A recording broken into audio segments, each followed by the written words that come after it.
Shri Krishna Govinda Hare Murari Nath Narayana Vasudeva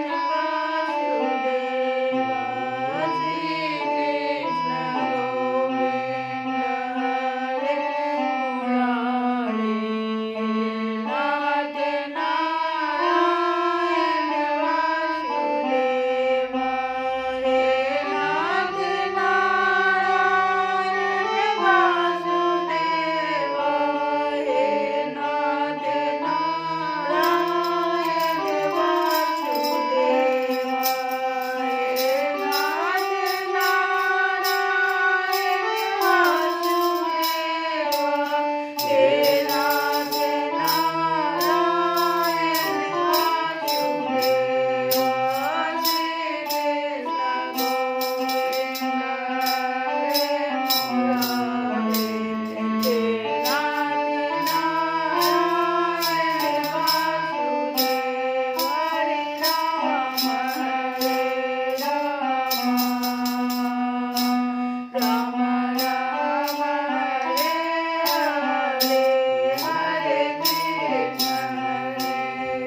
चक्षुरुन्मीलितं येन तस्मै श्रीगुरुवे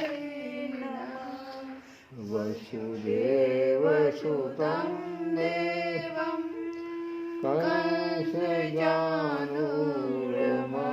कंसचाणूरमर्दनं देवकी परमानन्दं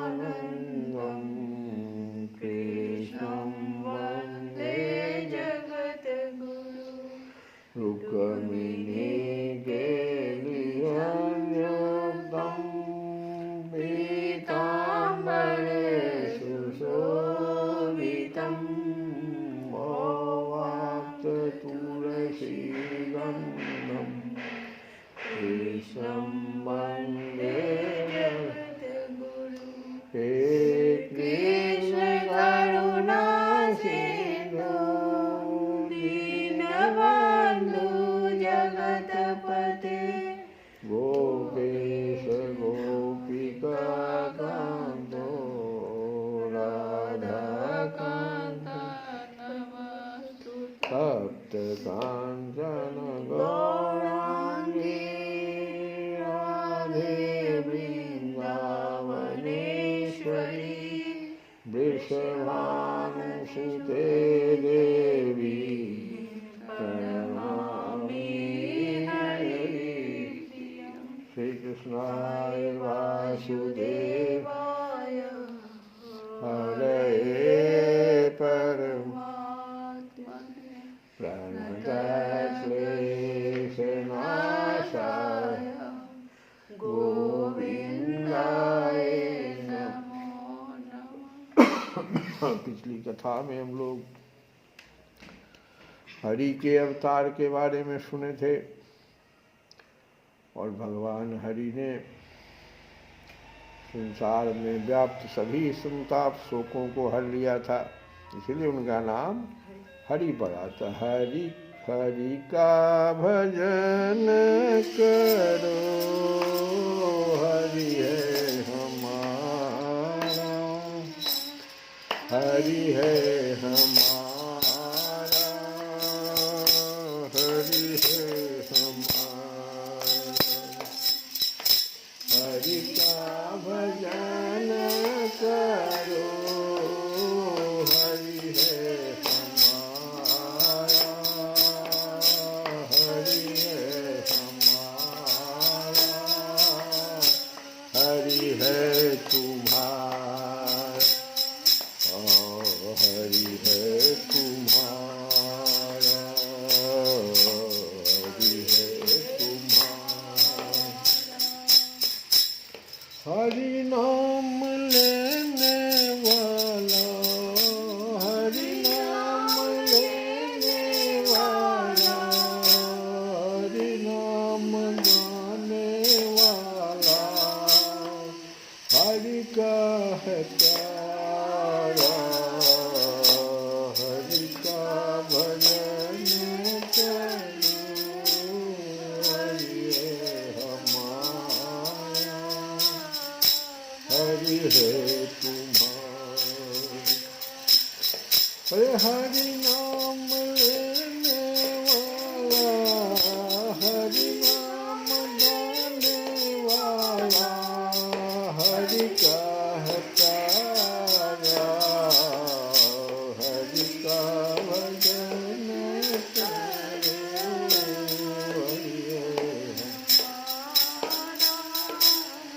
हरि है तुम्हारा, हरि है तुम्हारा।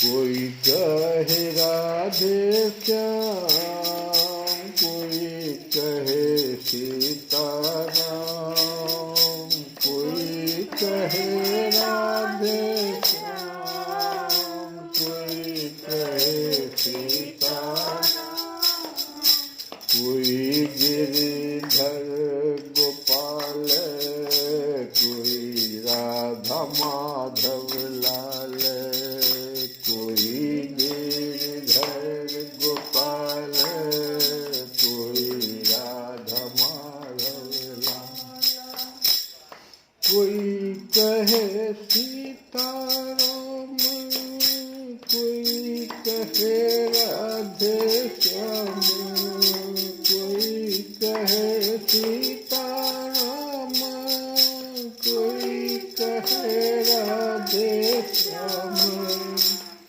यही हरि दीन बंधु, यही हरि करुणा सिंधु, नमो बारंबार,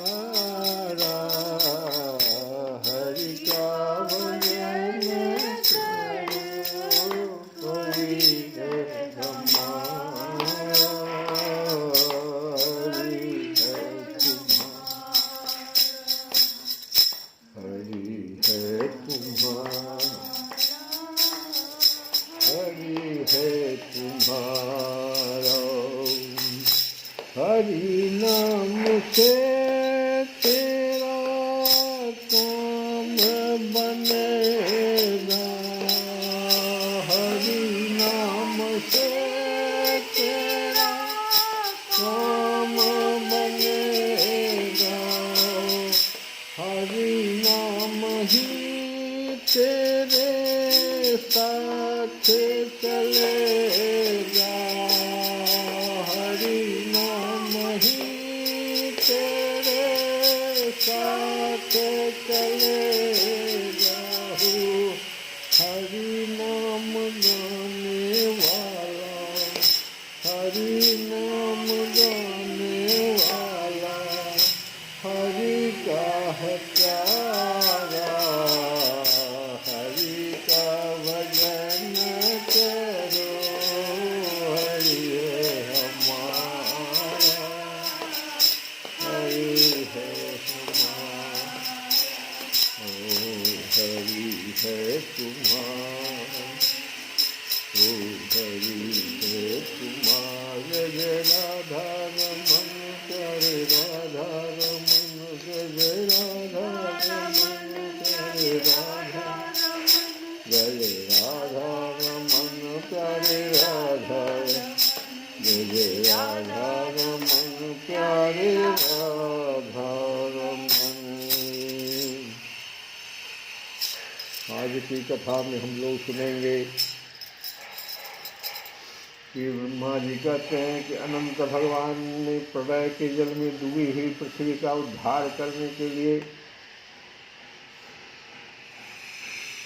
अपनी दाढ़ों से बड़ा अवतार में हिरण्याक्ष को टुकड़े टुकड़े कर दिया।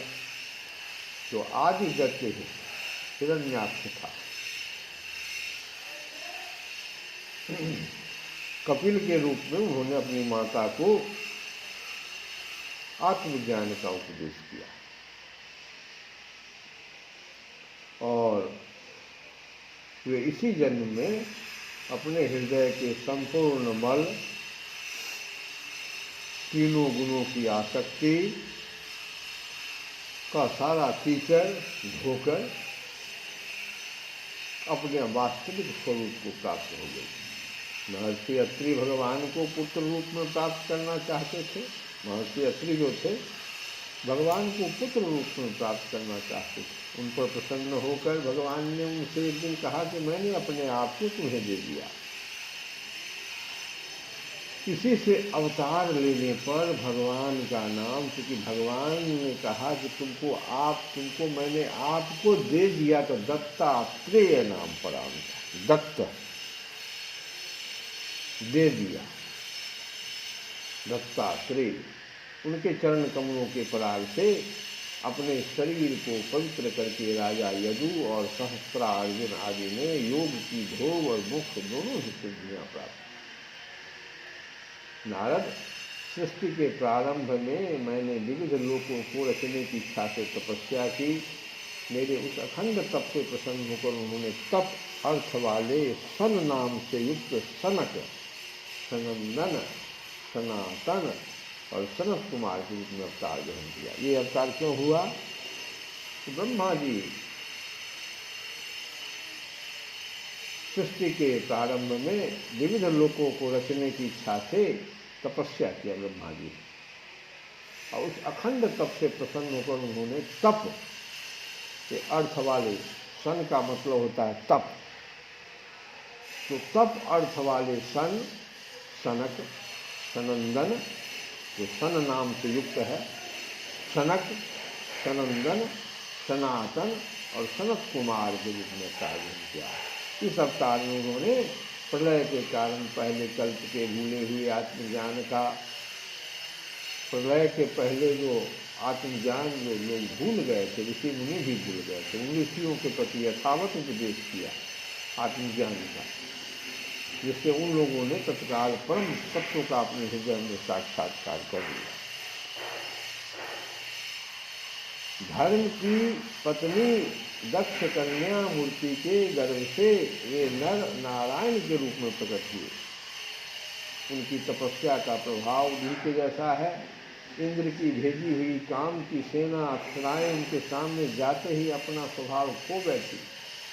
वे अपने हाथ भाव प्रभाव से उन आत्मस्वरूप भगवान की तपस्या में विघ्न नहीं डाल सके। नारद, शंकर आदि महानुभाव अपनी रोष भरी दृष्टि से कामदेव को जला देते हैं, परंतु अपने आप को जलाने वाले असह क्रोध को वे नहीं जला पाते। वही क्रोध नर नारायण के निर्मल हृदय में प्रवेश करने के पहले ही डर के मारे कांप जाता है।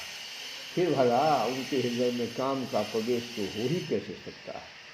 अपने पिता राजा उत्तानपाद के पास बैठे हुए 5 वर्ष के बालक ध्रुव को उनकी सौतेली माता सुरुचि ने अपने वचन वाणों से भेज दिया।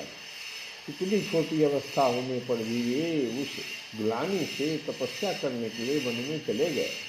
उनकी प्रार्थना से प्रसन्न होकर भगवान प्रकट हुए और उन्होंने ध्रुव को ध्रुव पद का वरदान दिया। आज भी ध्रुव के ऊपर नीचे प्रदक्षिणा करते हुए दिव्य महर्षिगण उनकी स्तुति करते रहते हैं। सप्तऋषि ध्रुव के चारों तरफ प्रदक्षिणा करते रहते। कुमारगामी वेन नाम का था, कुमारगामी था वह ऐश्वर्य और पौरुष ब्राह्मणों के हुंकार रूपी वज्र से जलकर भस्म हो गया, वह नरक में गिरने लगा। ऋषियों की प्रार्थना पर भगवान ने उसके शरीर मंथन से पृथु के रूप में अवतार धारण कर उसे नरकों से उबारा और इस प्रकार पुत्र शब्द को चरितार्थ किया। ये पुत्र शब्द कहाँ से आया? पुत्र शब्द का अर्थ ही है पूत नामक नरक से रक्षा करने वाला। क्योंकि नरक की ओर जा रहा था, जो वेन जो था वो नरक में गिरने लगा था, तो ऋषियों की प्रार्थना पर भगवान ने उसके शरीर मंथन से, क्योंकि वो तो मर चुका था ना, बजल कर भस्म हो गया था, तो उसका जो मंथन किया गया तो शरीर मंथन से पृथु के रूप में अवतार धारण कर भगवान आए और उसको नरक से उबार दिया। इस प्रकार वहाँ पर वो पुत्र रूप में आए, पुत्र शब्द को चरितार्थ किया। उसी अवतार में पृथ्वी को गाय बनाकर उन्होंने उससे जगत के लिए समस्त औषधियों का दोहन किया। यही पृथु, राजा पृथु ने ऐसा किया। पृथ्वी को गाय बनाकर उन्होंने उससे जगत के लिए समस्त औषधियों का दोहन किया। राजा नाभि की पत्नी सुदेवी के गर्भ से भगवान ने ऋषभ देव के रूप में जन्म लिया। जो ये जैन लोग हैं, ये राजा नाभि की पत्नी सुदेवी के गर्भ से भगवान ने ऋषभ देव के रूप में जन्म लिया। इस अवतार में समस्त आसक्तियों से रहित रहकर अपनी इंद्रियों और मन को अत्यंत शांत करके एवं अपने स्वरूप में स्थित होकर समदर्शी के रूप में उन्होंने जड़ों की भांति, एवं जैसे जड़ होता है, लकड़ी उकड़ी जैसा होता है, वैसे जड़ की अवस्था में, जड़ों की अवस्था, जड़ों की भांति योगचर्या का आचरण किया। इस स्थिति को महर्षि लोग परम हंस पद अथवा अवधूत चर्या कहते हैं। इसके बाद स्वयं उन्हीं यज्ञ पुरुष ने मेरे यज्ञ में स्वर्ण के समान कांति वाले हयग्रीव के रूप में अवतार ग्रहण किया। भगवान का वह विग्रह वेदमय, यज्ञमय और सर्वदेवमय है। उन्हीं की नासिका से श्वास के रूप में वेदवाणी प्रकट हुई।